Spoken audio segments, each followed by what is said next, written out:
Good morning, family. Happy Friday. Let's finish a week strong, guys. And as far as what I'm looking for next week, remember, guys, the market basically does one of two things. Whether we're trending to the upside or whether we're trending to the downside, we move away from the 21 EMA and then we move back to it. So the concept of reversion to the mean, market moving back and forth from the 21, it applies in any market environment. So that means it applies, guys, in this nasty market we've seen here over the last couple of weeks. We still move away from the 21 and we move back to it. And then we move away from the 21 and we move back to it.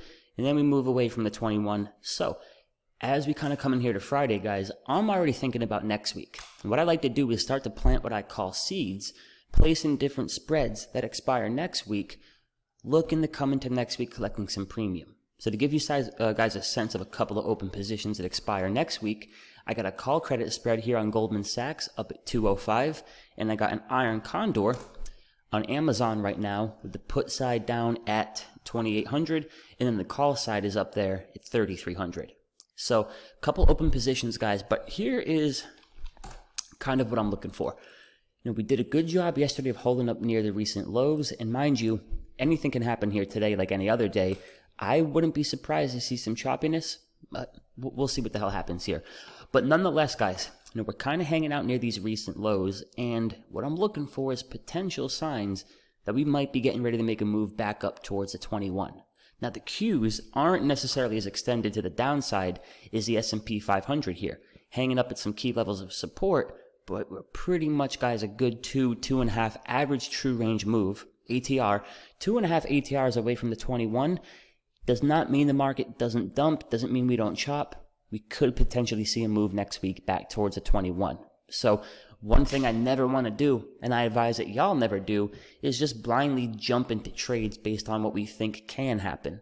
We want a little bit more confirmation. So as far as trying to gauge, guys, is the market more likely to see continued selling pressure, or is the market more likely to make a move back up to the old 21? There's a couple of things I like to look at. First and foremost, guys, is the volatility index. Now, it's not that we need to see volatility dumping, but we are not going to see a move back to the 21 if volatility continues to spike.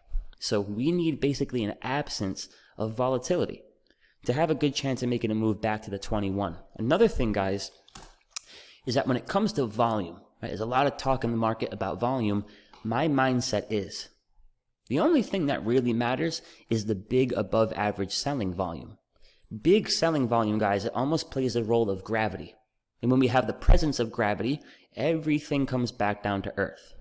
In the absence of gravity, everything tends to float higher. And I look at the market the same way. We don't necessarily need big, crazy, above average buying for the market to move higher. If you look at the whole rally we've seen this year, from April up until a couple of weeks ago, 90% of this move took place on below average volume. So to me, guys, the only volume that really matters as far as trying to gauge the bigger picture of the market is that big, ugly selling volume.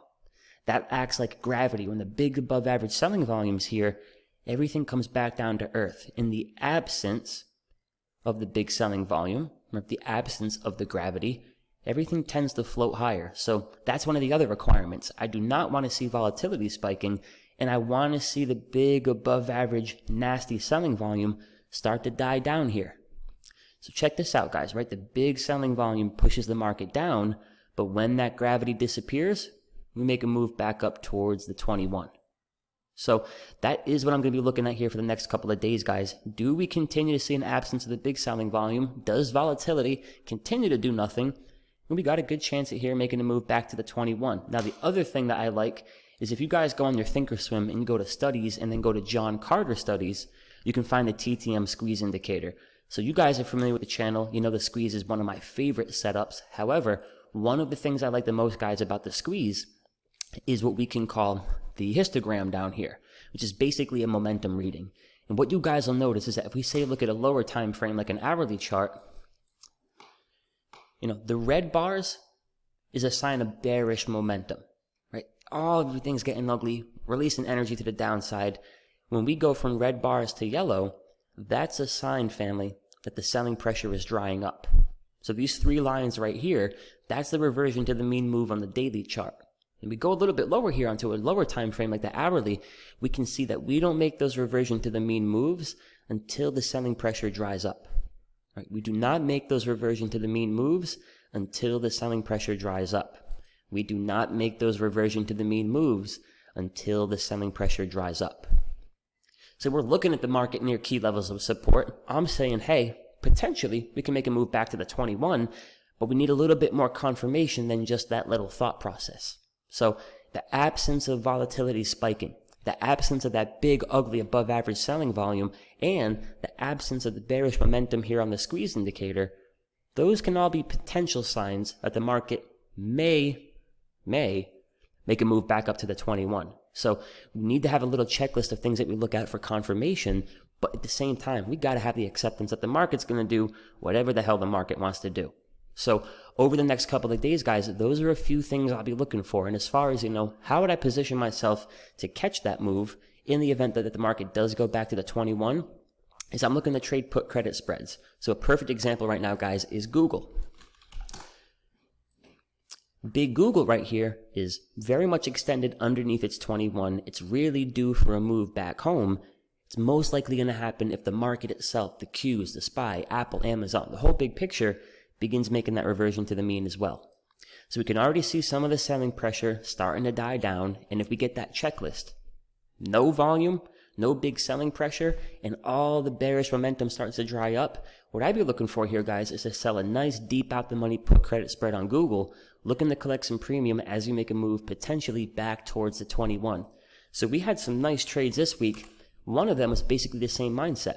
We gap down on Monday, but the selling volume disappears. The TTM squeeze is showing us that the bearish momentum is coming to an end. Volatility is not spiking. I'm able to sell a put credit spread on Monday and then collect some nice premium, guys, as Amazon makes a move back towards the 21. At that point, I'm locking up gains. I'm taking the quick premium. And the next morning, as we get stuffed near the 21 and rejected, I'm selling out the money call spreads. So for me, guys, the market and the game doesn't change whether we're going higher or whether we're going lower. It's all about reversion to the mean. You play the market moving away from the 21, and you can play it moving back to the 21. So open positions this morning, guys, in Amazon, in Goldman Sachs, and we'll see what today brings. But mind you, guys, if you haven't already, check us out at focustrades.com. I trade live with the group every morning, usually for the first hour and a half to 2 hours of the session. So we get together about 30 or so minutes before the market opens on Zoom. We do our pre-market live stream, then we jump into the session live together and we attack.